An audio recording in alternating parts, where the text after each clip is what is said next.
What does Brexit mean for online shopping? The way we shop online with UK retailers has changed now that the UK has formally left the EU.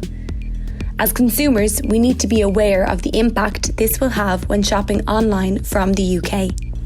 We may now be faced with higher costs and changes to our consumer rights when buying from the UK retailers. How much Brexit will impact online shopping will depend on what you buy, where you buy it from, and how much it costs.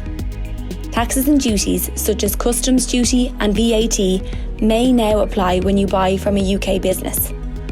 For packages valued at €22 or less, you will not have to pay any additional import charges. However, for packages valued at more than €22, additional charges will apply. Check the location of the retailer.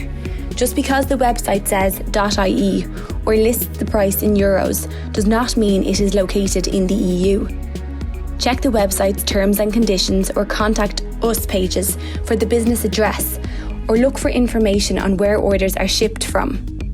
Read the small print. Always read the terms and conditions on the website and understand your rights around how to return the item and cancelling your order if you change your mind.